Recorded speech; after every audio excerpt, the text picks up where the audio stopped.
मिलितं येन तस्मै श्रीगुरुवे नमः। श्री मनोभीष्टं स्थापितं येन भूतले स्वयं रूपः कदा मह्यं ददाति स्वपदान्तिकं।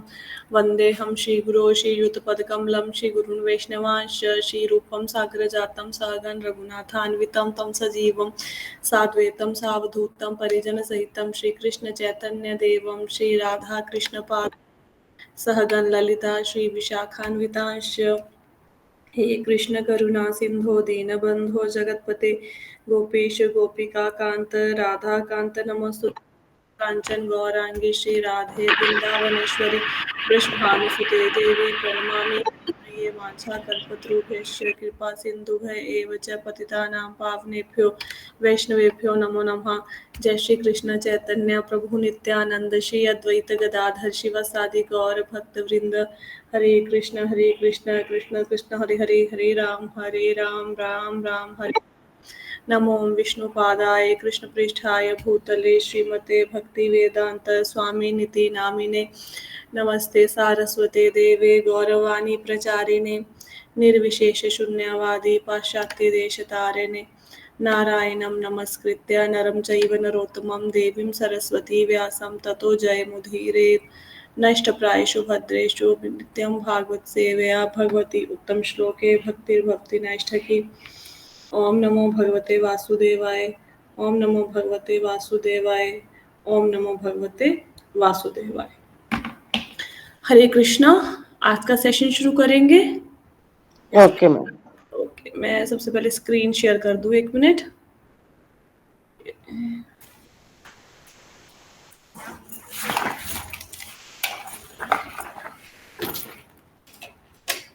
तो सब लोग रेडी हैं? यात्रा करनी है सबने? इतने जल्दी सब लोग टाइम पे ज्वाइन कर गए। हाँ, पहली बार ऐसा हुआ है कि सब लोग बिल्कुल टाइम पे एकदम परफेक्ट ज्वाइन। दो लोग जाना है, इतना तो मन में तीव्रता होनी चाहिए। Okay, we are going to start. Just 1 minute. आवाज सबको क्लियर आ रही है? ठीक है। तो आज हम क्या करने वाले हैं? आज हम करने वाले हैं यात्रा। कहाँ कहाँ की यात्रा करेंगे आज हम? आज हम जाएंगे 14 प्लैनेट्स में, जो ऊपर नीचे 14 प्लैनेट्स है ना, लोक हैं, वहां जाएंगे।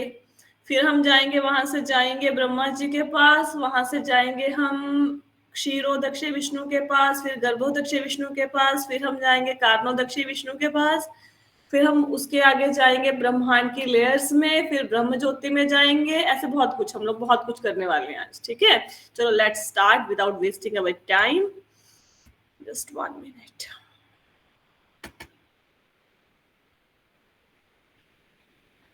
तो इसको जो मैं आपको मैप दिखा रही हूं, इसको बोलते हैं बेसिकली वैदिक कॉस्मोलॉजी है। ठीक है, ये आपको इसमें जो कुछ हमने अभी तक भागवतम में पढ़ा, वो आपको ना थोड़ा थोड़ा उसका पिक्टोरियल प्रेजेंटेशन है इसका।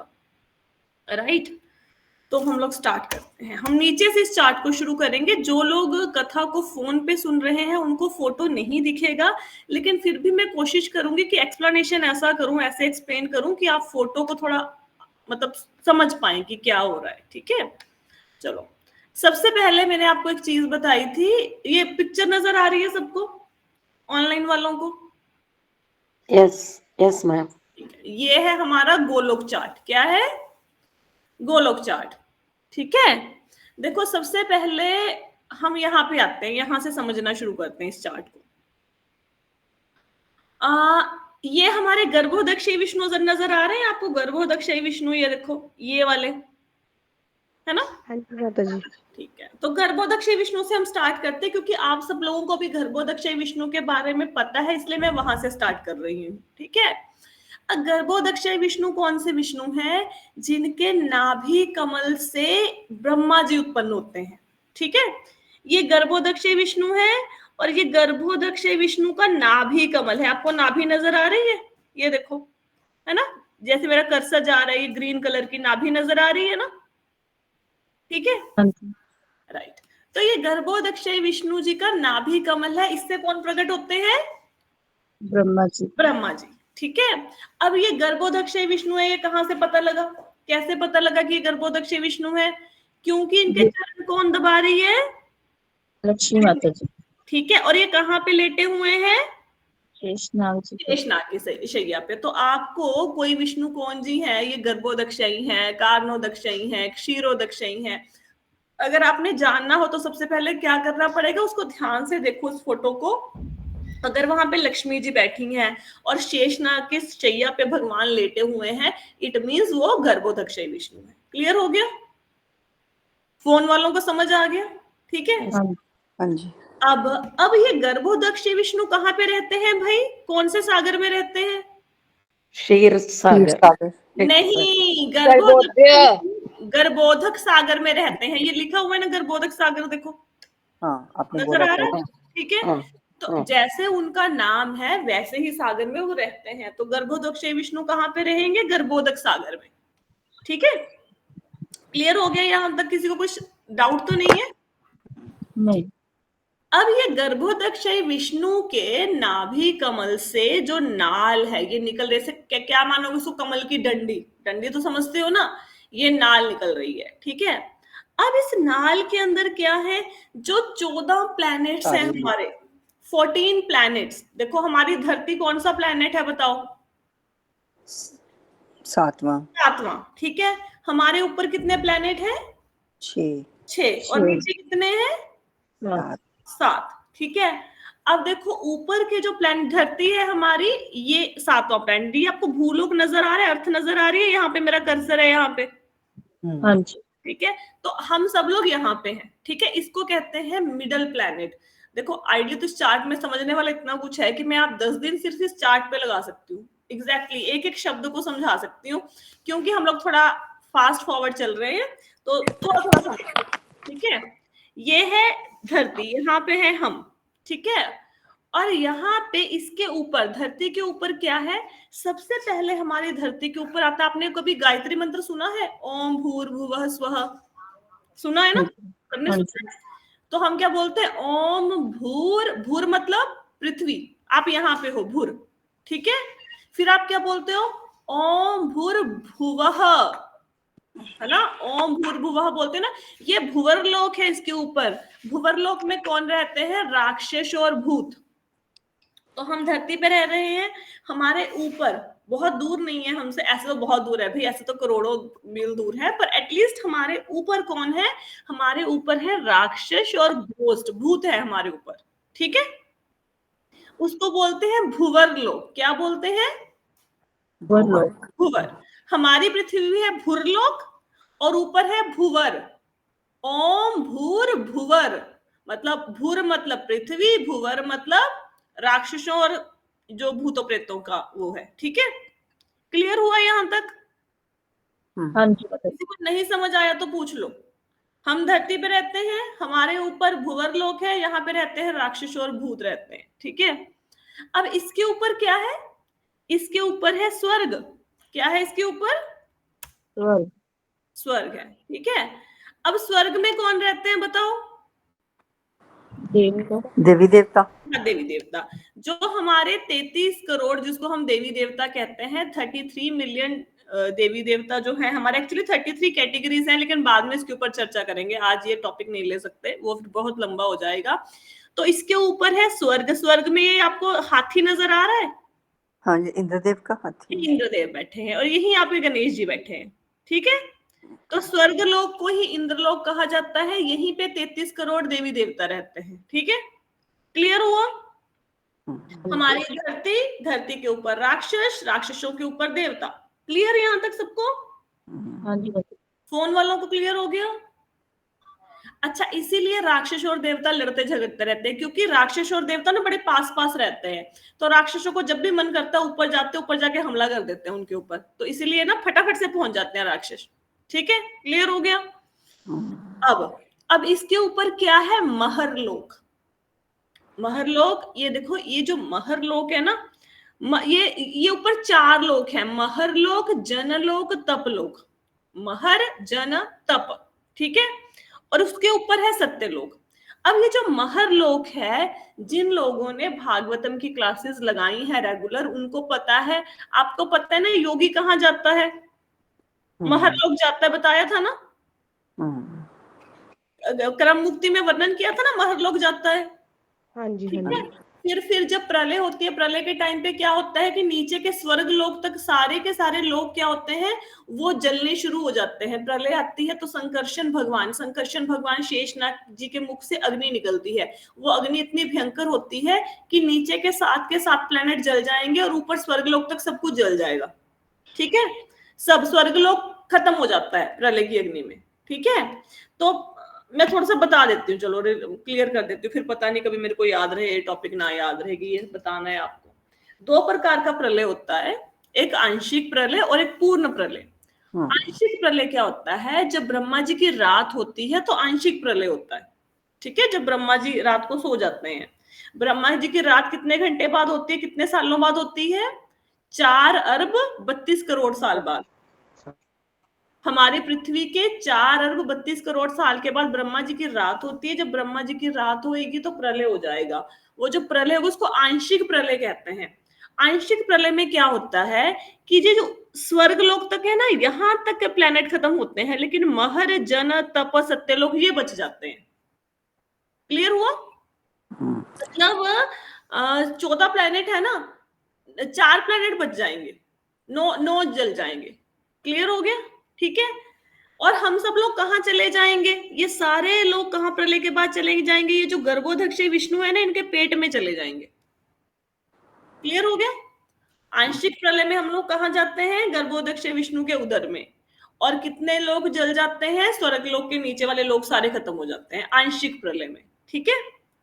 अब ब्रह्मा जी की आयु कितनी है? 100 साल। लेकिन 100 साल काउंट कैसे करोगे? 100 साल काउंट करोगे जो मैंने बताया कि 12 घंटे 4 अरब 32 करोड़ सालों के बराबर है, और 24 घंटे ब्रह्मा जी के हो गए 8 अरब 64 करोड़ सालों के बाद। ऐसे उनका क्या होता है? एक दिन होता है। ऐसे काउंट कर करके ब्रह्मा जी के 100 साल पूरे होते हैं। ठीक है। तो जब ब्रह्मा जी के 100 साल पूरे हो जाते हैं तो क्या होता है? फिर पूर्ण प्रलय हो जाता है। तो पूर्ण प्रलय का मतलब क्या है? ये सत्यलोक तक, ब्रह्मलोक भी नहीं बचता, ब्रह्मलोक भी खत्म हो जाता है, सब के सब जल जाते हैं, सब खत्म हो जाता है। ठीक है।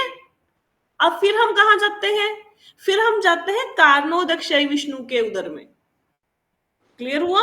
कारणोदक्षय विष्णु के पेट में, महाविष्णु जिनको कहते हैं।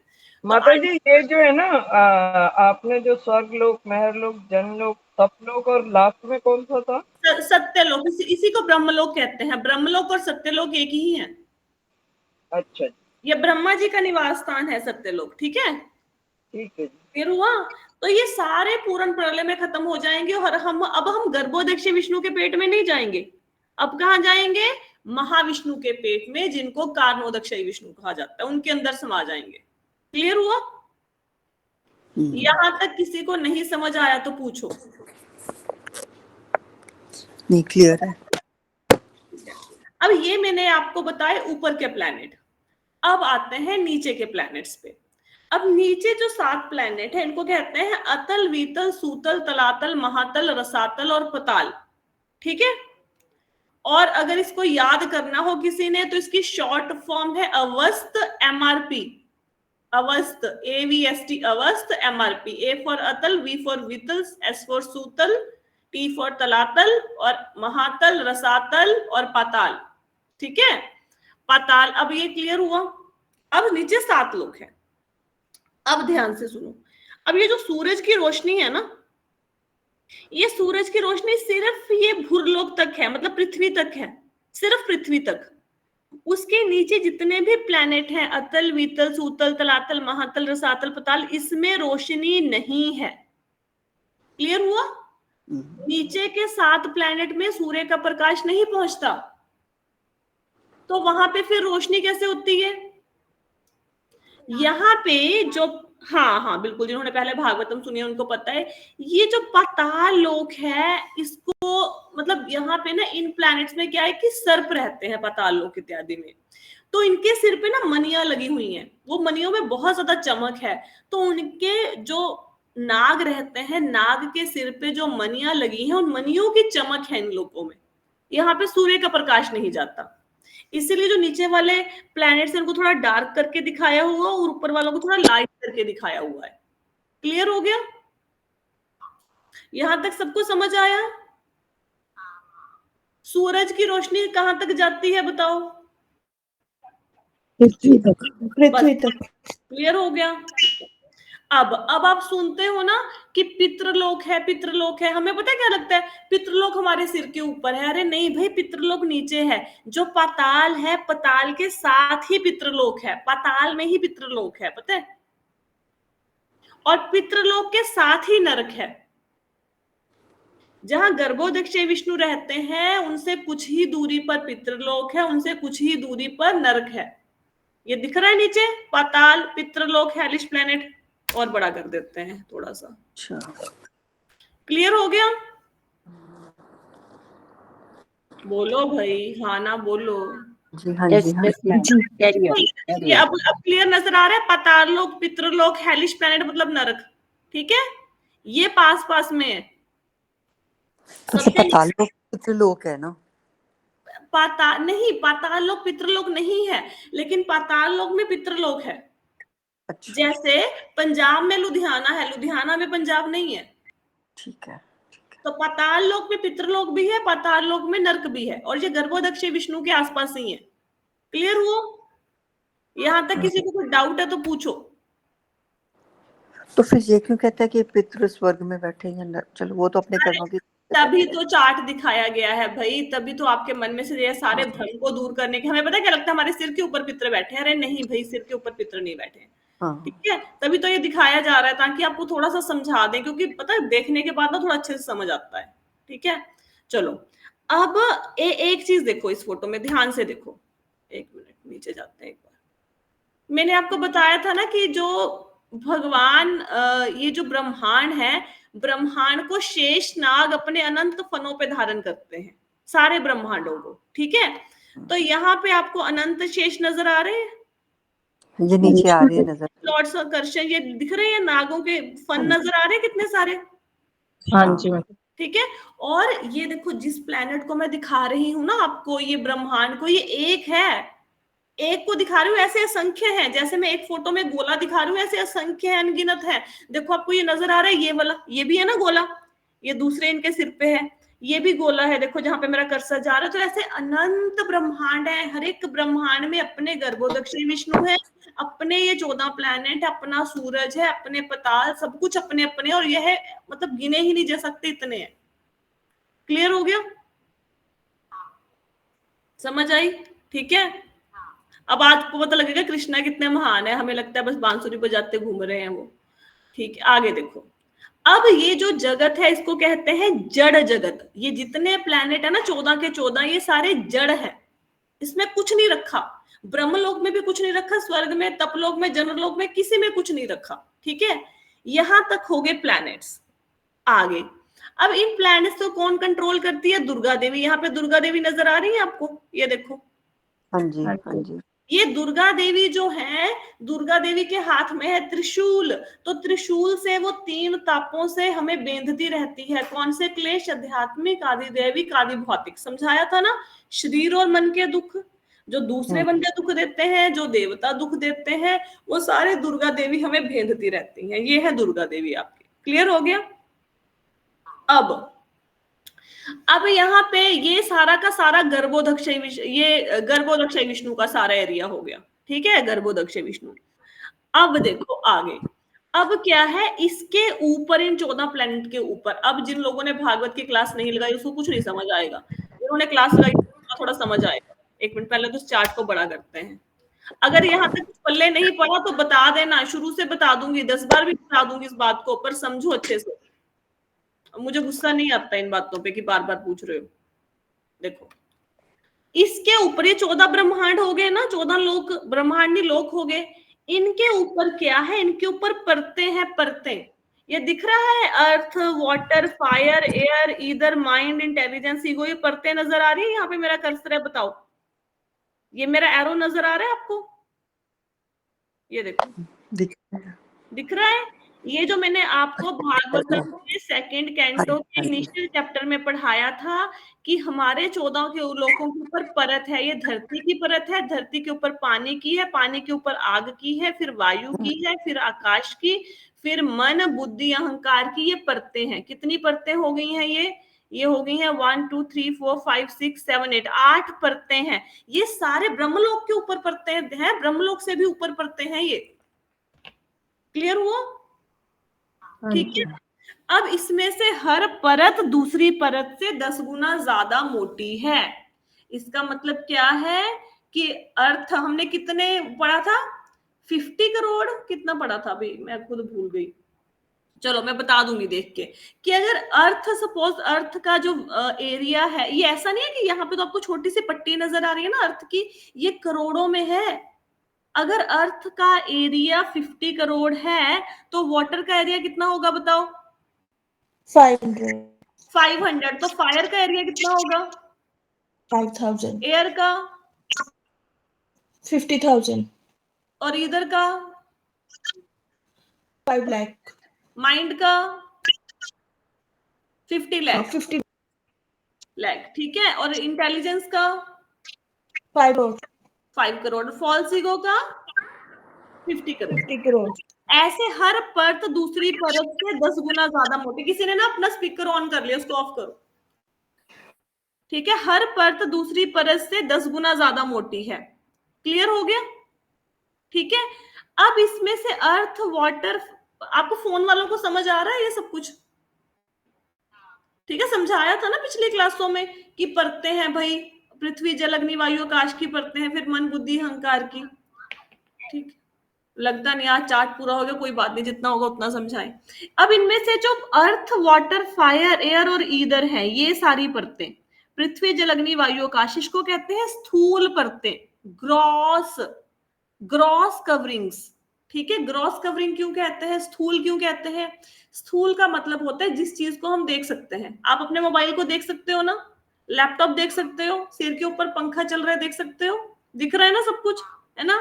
ये होगा आपका ग्रॉस। अब मैं बोलूं आप इंटेलिजेंट हो, आप बोलोगे मैं इंटेलिजेंट हूं, मैं बहुत समझदार हूं। मैं बोलूं समझदारी दिखाओ अपनी, आप हाथ पे रख के दिखा सकते हो? नहीं। आप बोलोगे मुझे आइडिया आया, तो मैं बोलूं दिखाओ आइडिया, आप आइडिया को हाथ पर रख के दिखा सकते हो? नहीं। आप बोलोगे मेरा मन परेशान है, मैं बोलूंगी हाथ पर रख के मन को दिखाओ, दिखा सकते हो? नहीं दिखा सकते, है ना? तो जो चीजें होती हैं पर दिखती नहीं, उसको बोलते हैं सूक्ष्म, सटल है, लेकिन भौतिक, मतलब भौतिक नहीं इन द सेंस है, लेकिन स्थूल नहीं है, ग्रॉस नहीं है, दिख नहीं सकती। मन, बुद्धि, अहंकार दिखते नहीं है। तो इन परतों को क्या कहते हैं? फॉल्स ईगो, इंटेलिजेंस, माइंड, तीन परतों को क्या कहते हैं? सटल कवरिंग्स, सूक्ष्म परतें। क्लियर हो गया? हाँ जी। ठीक है, नहीं बोलोगे मुझे समझ नहीं आएगा, ठीक है। अब कल तक के लेक्चर में एक आप मेरे लेक्चर में करेक्शन कर लेना, जो पुराने मैंने सेशंस लगाए हैं, कि जो गंगा नदी है, गंगा नदी गर्भोदक से विष्णु के गर्भोदक सागर से आई है। ये आप इसको थोड़ी करेक्शन कर लेना। मैंने पहले आपको बताया था ना कि कारणोदक विष्णु के सागर से आई है, नहीं, एक्चुअली गर्भोदक विष्णु के सागर से आई है। अब आपको गंगा नदी दिखाते हैं इसमें। ये शिव शंकर जी नजर आ रहे हैं आपको? अब बोलोगे शिव जी कहाँ है? ये ब्रह्मा जी बैठे हैं, शिव जी बैठे हैं, लॉर्ड शिवा नजर आ रहे हैं? मेरा कर्सर नजर आ रहे हैं? हाँ जी। अब जब हाँ जी। आया, जब भगवान ने वामन रूप धारण किया, तो वामन रूप में जब भगवान ने अपने पैर को बढ़ाया, तो भगवान का जो पैर था वो, जहां पे ये सारा एरिया किसका है? गर्भोदक विष्णु का है ना, बताया ना? गर्भोदक विष्णु की तो जल है जिसके अंदर हम लेटे हुए हैं, जिसके अंदर सारा ब्रह्मांड है, ये वाला, ठीक है। तो गर्भोदक विष्णु के जो सागर था, उसमें जो वाटर की कवर है ना, वाटर वाली कवर, इससे उनका पैर, इसने उनके पैर के अंगूठे ने इसको भेद दिया मतलब इसके अंदर होल कर दिया। तो यहां से गंगा नदी प्रकट हुई। अब आपको गंगा नदी ये नजर आ रही है? हाँ जी। फिर रुक जो बड़ी करते हैं भाई, रेजोल्यूशन पड़ जाता है। रुको एक मिनट, दिखाते हैं अच्छे से। ये अभी गंगा नदी थोड़ी सी नजर आ रही है, छोटी सी गंगा नदी। और ये कहां से, देखो ये वाटर की परत से आ रही है, वाटर से आ रही है ना। और ये वाटर क्या है? ये गर्भोदक विष्णु का सागर है, नजर आ रहा है? सागर है सारा, गर्भोदक विष्णु यहाँ है ना? ये सब जगह है ना गर्भोदक विष्णु इस ब्रह्मांड में, ठीक है। तो यहाँ से गंगा नदी प्रकट हो रही है। ये बूंद है एक्चुअली, ये बूंद के रूप में दिखाया गया है कि गंगा नदी, मतलब ऊपर जब गर्भोदक विष्णु का पैर ऊपर गया, तो उनके पैर के अंगूठे से एक बूंद आई, एक बूंद कहाँ पे आ गई, यहाँ पे आ गई है, मतलब बीच वाले पृथ्वी की परत के अंदर आ गई। उस एक बूंद को शिव जी ने धारण कर लिया, इसलिए ये ना बूंद के रूप में दिखाया गया है शिव शंकर को। यहाँ पे नजर आया, हाँ जी, बूंद लग रही है ना, ये दिख रही है ना बूंद जैसी, हाँ जी, ड्रॉप जैसी, जस्ट लाइक अ ड्रॉप। ठीक है, क्लियर हो गया यहाँ तक? हाँ जी, कोई डाउट, कोई संशय नहीं है? आगे चले? ठीक है, हाँ जी, अब आगे क्या है कि ये तो मैंने आपको एक ब्रह्मांड दिखाया, ठीक है।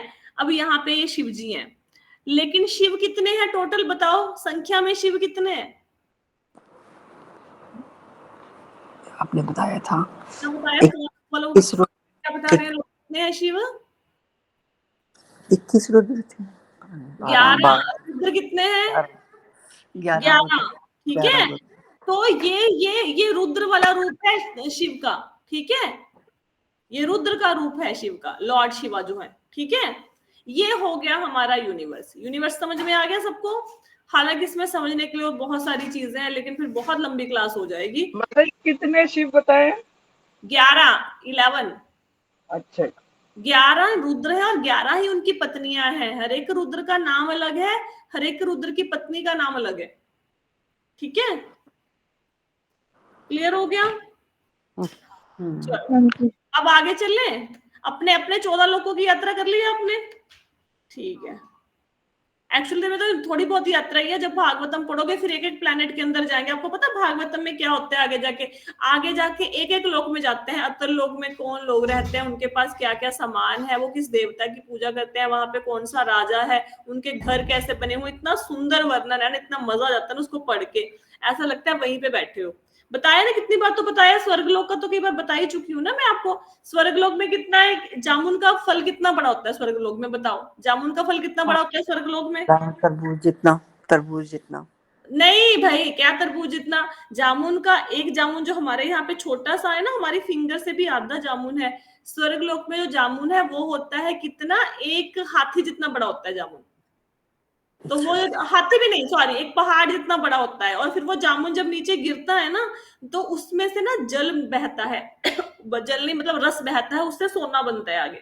वहां से स्वर्ग के निवासी वो बनाते हैं गहने। ये आएगा आगे जाके, पढ़ोगे आप। अगर मैं जिंदा रही ना तो फिर पढ़ाऊंगी भाई, भगवान ने बुला लिया तो क्या कर सकते हैं। चलो ठीक है, यहाँ तक हम आपको जाने नहीं देंगे कहीं भी। ठीक है भाई, आगे चलते हैं, ठीक है। यहाँ पे एक यूनिवर्स समझ में आ गया ना। अब आगे चलो, अब आगे की यात्रा करते हैं। आगे की यात्रा में अब आपको, अब देखो यहाँ पे आपने ये तो पूछा ही नहीं, क्षीरोदक्षय विष्णु कहाँ है? क्षीरोदक्षय विष्णु यहीं पे है भूरलोक में, क्योंकि यहाँ पे सारे जीव रहते हैं और जीव के अंदर ही परमात्मा है। तो क्षीरोदक्षय विष्णु परमात्मा रूप में निवास करते हैं हमारे अंदर। तो जो क्षीरोदक्षय विष्णु है ये हमारी पृथ्वी में ही है। क्लियर हो गया? हाँ जी, ये बैठे हैं क्षीरोदक्षी विष्णु। आपके कर्सर नजर आ रहा है आपको, ये वाला? ये उनका लोक है, ये उनका मतलब धाम समझ लो, धाम है। और यहीं पे बैठे हैं वो, इसी ब्रह्मांड के अंदर है, ब्रह्मांड से बाहर नहीं है। जो ब्रह्मा विष्णु में आते हैं। हाँ ये है, ये तीनों नजर आ रहे हैं। हाँ जी, केवल लेकिन वो गुणावतार है, लेकिन जैसे भी मान सकते हो, ठीक है। अब देखो अब आगे क्या है। अब आपके कौन से विष्णु जी रह गए? महाविष्णु ना। अब महाविष्णु इसमें क्यों नहीं है? क्योंकि महाविष्णु के तो सांस से ही निकल रहे हैं ब्रह्मांड, तो महाविष्णु तो बाहर होंगे ना, इनके ब्रह्मांड के अंदर थोड़े ना होंगे। कैसे समझोगे? जैसे मैंने अपने हाथ से बॉल नीचे गिरा दी तो बॉल नीचे होगी ना, मेरे हाथ के अंदर तो नहीं रही ना। तो उन्होंने सांस छोड़ी, ब्रह्मांड तो प्रकट हो गए, तो वो ब्रह्मांड के बाहर है, अंदर नहीं है। ये देखो, ये अब आपको नजर आया कारणोदक्षय विष्णु? हाँ जी, नजर आ रहे हैं ना? अब कैसे पहचान होगी ये कारणोदक्षय विष्णु है? इनके पास लक्ष्मी जी नहीं होंगी, इनके पास शेषनाग भी नहीं होंगे, ठीक है। ये ऐसे लेटे होंगे योग निद्रा में, ठीक है। और इनके पास पास ऐसे गोले गोले से बने होंगे। ये ब्रह्मांड है। अब देखो जो असंख्य ब्रह्मांड है, आप ना थोड़ा ध्यान से इस फोटो को देखो, बहुत बहुत इंटरेस्टिंग है। आपको इंटरेस्टिंग लग रहा है कि नहीं लग रहा? मेरे को तो बहुत अच्छा लगता है।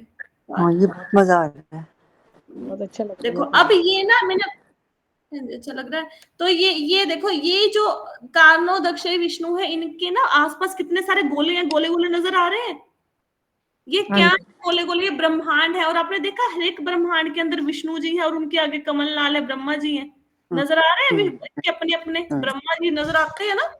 तो हर एक ब्रह्मांड के अंदर अपने ब्रह्मा जी हैं, अपने हर एक ब्रह्मांड का ऐसे ही स्ट्रक्चर है, हर एक ब्रह्मांड का। ये असंख्य है, असंख्य। क्लियर हुआ? हाँ जी। अब कारणोदक्ष विष्णु कहाँ रहते हैं? कारण सागर। कहाँ रहते हैं? कारण सागर में। ठीक है, कारण सागर में रहते हैं। और इन्हीं, ये देखो, अब आपको एक बहुत इंटरेस्टिंग चीज बताती हूँ। मैंने कितनी बार मत्था मार लिया क्लास में, प्रधान प्रधान प्रधान कितनी बार बोल दिया ना। ठीक है, तो वो प्रधान म्युनिसिपल कॉर्पोरेशन के प्रधान की बात नहीं हो रही, ये सृष्टि के प्रधान की बात हो रही है। ठीक है, ये देखो, ये है आपके कारणोदक्ष विष्णु, ध्यान से देखो, है ना। अब इन्होंने यहाँ पे ब्रह्म, ये आपका, थोड़ा बड़ा करते हैं भाई, रुको बड़ा करके दिखाते हैं। अंजलि माता जी की आंखों का ख्याल भी रखना पड़ता है।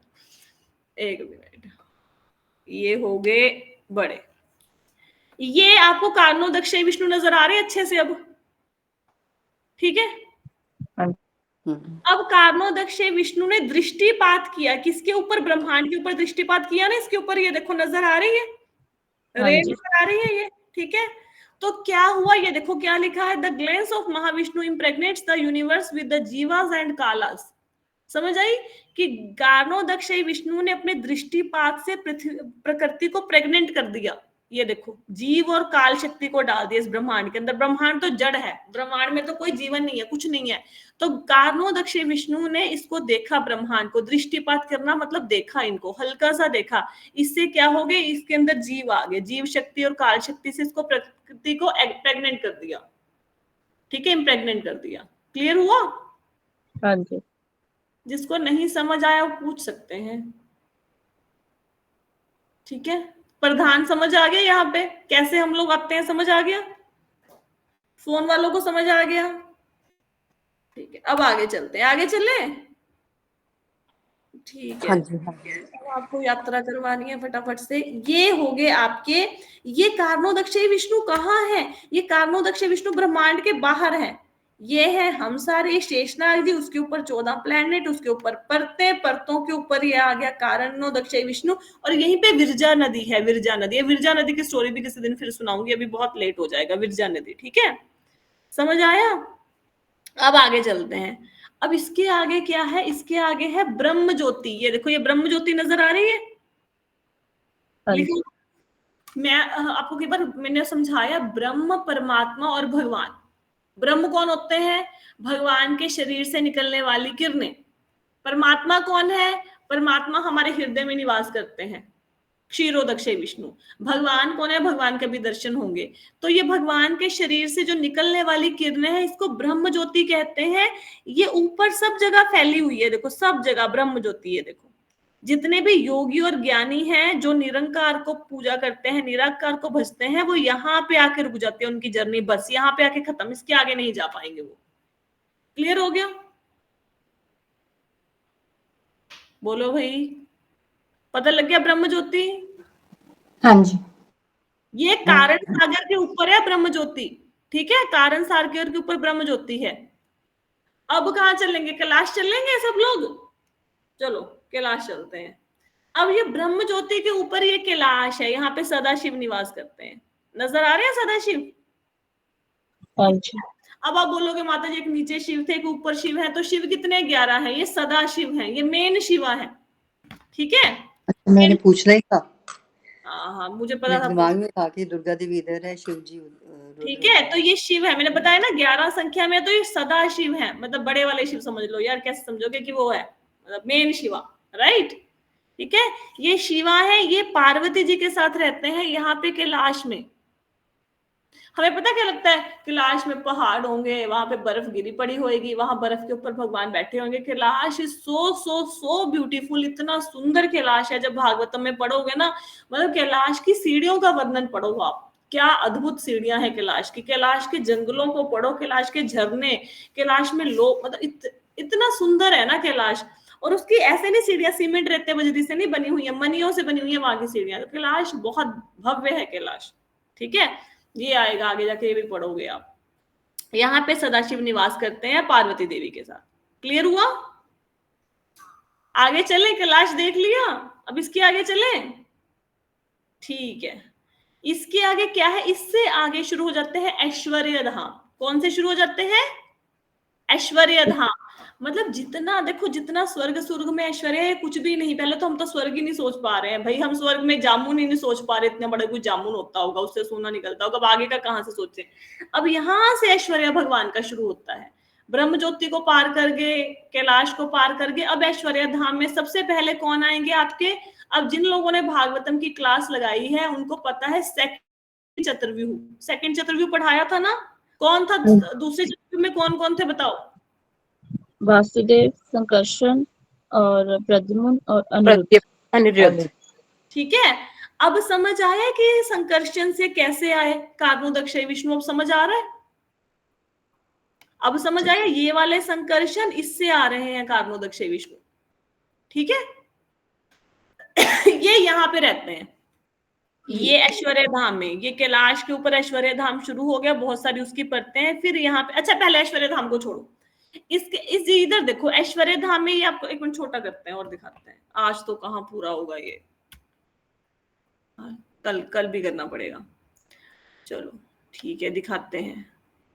ये ऐश्वर्य धाम जो है, ये ऐश्वर्य धाम में इसको वैकुंठ लोक कहते हैं। कौन सा लोक है ये सारे वैकुंठ लोक है। इसमें आपको छोटे छोटे फोटो नजर आ रहे हैं, ये देखो, ये छोटे छोटे हम तो स्वर्ग को ही वैकुंठ समझे जा रहे थे। अरे स्वर्ग वैकुंठ नहीं है, इसके ऊपर, कैलाश के ऊपर वैकुंठ है। इसमें देखो आपको ना सारे देवता नजर आएंगे, बुद्धा नजर आ रहे हैं। एक मिनट रुको, बड़ा करने दो, रुको दिखाते हैं, एक एक भगवान के दर्शन कराते हैं। ये महात्मा बुद्ध नजर आ गए आपको? ठीक है, ये नरसिंह देव नजर आ गए? ये यहाँ पे कल्कि भी हैं, और दिखाते हैं, रुको। ये यहाँ पे कूर्मा अवतार नजर आ गए, यहीं पे कूर्मा अवतार है। ठीक है, और भी बहुत कुछ है। ये परशुराम अवतार है, ये देखो, ये परशुराम, ये आपके मत्स्य अवतार आ गए। ठीक है, नजर आ रहे हैं ना? तो जितने भी अवतार भगवान के हैं, मैंने आपको बताया था ना कि हर भगवान के जितने भी अवतार हैं उनका अपना अपना लोक है। तो ये उनके लोक हैं। ये वैकुंठ लोक में हर एक का अपना अपना लोक है। ऐसा नहीं कि सारे इकट्ठे रहते हैं, ये गोले गोले नहीं है, ये इनके अपने अपने धाम है। यहाँ पे अगर आप नरसिंह भगवान को मानते हो तो नरसिंह भगवान के धाम में चले जाओगे, अगर मत्स्य अवतार को मानते हो उनके धाम में चले जाओगे, कूर्मा अवतार को मानते हो, उनके बुद्ध को मानते हो तो उनके धाम में चले जाओगे। लेकिन ये एक बात और बताती हूँ, ये जहां से ऐश्वर्य धाम शुरू हो गया ना, ये कैलाश लोक से ऊपर जहां से शुरू हो गया, ये वाले प्लैनेट कभी खत्म नहीं होते, ये नहीं कभी खत्म होते। ठीक है, ये हमेशा से हैं। ये जो धाम है, जो वैकुंठ लोक है, वैकुंठ लोक बोलते हैं ना, बहुत सारे वैकुंठ हैं, यही वो वैकुंठ है। ये कभी खत्म नहीं होते, कभी भी नहीं, कभी खत्म नहीं होते। ये देखो वाराह भगवान भी नजर आ गया आपको यहाँ पे। ठीक है, ये सारे वैकुंठ हैं जो प्रलय के बाद भी खत्म नहीं होंगे। ठीक है, क्लियर हो गया? समझ आया? कैलाश के ऊपर वैकुंठ है, वैकुंठ एक नहीं, असंख्य वैकुंठ है, असंख्य।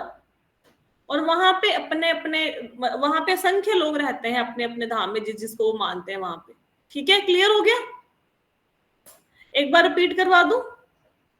ठीक है, अभी बाकी का चार्ट कल करेंगे, आज तो नहीं हो पाएगा, बड़ा चार्ट है, इतना तो नहीं है। वैसे तो डिटेल में करेंगे फिर तो 2-4 दिन और लग जाएंगे, संक्षेप में कर रहे हैं इस चार्ट को। तो सबसे पहले हमने क्या देखा? हमने अपने ब्रह्मांड को देखा। ब्रह्मांड में क्या है? ब्रह्मांड के अंदर सबसे पहले हो गए गर्भोदक्ष विष्णु है, उनकी कमल नाल पे ब्रह्मा जी बैठे हैं, उससे जो फूल निकलता है उस कमल नाल के अंदर 14 प्लैनेट्स हैं। किसके सिर पे है? अनंत शेष के सिर पे हैं। यहीं पे दुर्गा देवी है जो हमें कंट्रोल करती हैं। और धरती है, धरती के ऊपर क्या है? पहले राक्षस और भूत है, फिर स्वर्ग है, फिर महर, जन, तप और सत्यलोक, मतलब ब्रह्मा जी का लोक है। ठीक है, उसके ऊपर 7 कितनी 8 परतें हैं, पृथ्वी, जल, अग्नि, वायु, आकाश, मन, बुद्धि, अहंकार। ठीक है, और यहीं पे गर्भोदक्ष विष्णु रहते हैं, और यहीं पे वाटर को भेद के गंगा, ये पानी की परत जो है, जल की परत है, उसको भेद के गंगा नदी हम तक पहुंचती है। ठीक है, और यहीं पे दुर्गा देवी हमें कंट्रोल करती है। इससे बाहर क्या है? इससे बाहर है कार्णोदक्ष विष्णु। कार्णोदक्ष विष्णु की असंख्य ब्रह्मांड है, हर एक ब्रह्मांड में वो इम्प्रेग्नेट कर रहे हैं प्रकृति के अंदर जीव शक्ति और काल शक्ति को डाल रहे हैं। यहीं पे विरजा नदी है, विरजा नदी भी कभी मैं आपको बताऊंगी।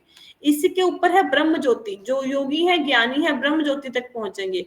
इसके ऊपर है कैलाश, कैलाश के ऊपर शुरू हो गए वैकुंठ लोक, ऐश्वर्य धाम शुरू हो गया भगवान का। तो आज हमने भगवान के जो इतने असंख्य अवतार है उनके वैकुंठ लोकों तक गए हैं। कल हम चलेंगे अयोध्या जाएंगे, ठीक है, कल गोलोक वृंदावन भी जाएंगे, कल चैतन्य महाप्रभु से भी मिलेंगे, ठीक है, क्लियर हुआ? हाँ जी। लगा यात्रा की है यहाँ बैठे बैठे? हाँ जी। दिखा दिया ना सारे प्लान? Yes yes. आगे अब कोई भी बंदा आपको एरा गैरा नथु गैरा मूर्ख बनाने की कोशिश करे तो मूर्ख नहीं बनना है, ठीक है। अब आपको पता होना चाहिए, हम सोचते हैं ऊपर पितर बैठे, ऊपर पितर कहाँ बैठे? पितर तो पाताल लोक में बैठे हैं, नर्क कहाँ? ऊपर थोड़ा नर्क है, नर्क तो नीचे है, ठीक है। तो ऐसे ऐसे और ऐसे नहीं है कि शिव एक ही है, शिव भी बहुत है, और शिव के लाश कहाँ पे? ब्रह्म ज्योति से भी ऊपर के लाश है, ठीक है। अभी और भी बहुत सारी चीजें आपको नजर आएंगी इसमें। अभी यहाँ तक किसी कोई प्रश्न है तो पूछो भाई। माता जी, हाँ जी। जैसे कोई जीव ऊपर की ओर जाता है तो ये जो हमारे आपने दिखाया था ब्रह्मांड, उसमें 8 परतें हैं, हाँ हाँ उसको क्रॉस करके जाते हैं, जैसे सूक्ष्म शरीर और स्थूल शरीर, हाँ जी, तब यही रह जाता है, तब आगे जाके कोई दिव्य शरीर मिलता है। हाँ बिल्कुल बिल्कुल ये मिलता है। वही 8 वही परतें फिर वही सब कुछ हो रहा है, वही सब कुछ हो रहा है, लेकिन वो जो जोगी जाएगा वो कहाँ तक जाएगा पता है? वो यहाँ पे ब्रह्म ज्योति तक रह जाएगा, आगे नहीं जाएगा। ठीक है। ऊपर पता है कौन जाएगा? वो भी कल बताएंगे। अच्छा, आप कहाँ पे बैठे हो, आप क्या कर रहे हो, और आपकी यात्रा कैसे, आपकी यात्रा भी आपको दिखाया जाएगा, ठीक है। और कोई प्रश्न? और ना, जिन लोगों ने आज की क्लास सुनी है, अगर उनको आपकी आज की क्लास अच्छी लगी, ये क्लास डेली बहुत अच्छी होती है, ठीक है। अब यहाँ पे इतनी सारी बातें ऐसी हैं जिनको आपको सुन के लग रहा होगा पहली बार सुनी है, लेकिन जो लोग क्लास लगाते आ रहे हैं 2 महीने 3 महीने से, उनको सारी बातें पता है, जन्म हर लोग। तभी तो ये माता जी ने जो प्रश्न पूछा, हो सकता है जो नए बंदे उनको समझ ही ना आया हो कि क्या कह रहे हैं। ये क्रम मुक्ति में जो योगी की यात्रा, उसके विषय में इन्होंने प्रश्न पूछा है अभी। अब हम बोलेंगे क्रम मुक्ति क्या होती है, क्यों नहीं पता? क्योंकि हमने क्लासेस नहीं लगाई। तो नींद को त्यागो, भागवतम सुनो। भागवतम बहुत इंटरेस्टिंग है, बहुत ज्यादा। जितना भागवतम ज्ञान देगी, दुनिया में कोई चीज आपको ज्ञान नहीं दे सकती, ठीक है।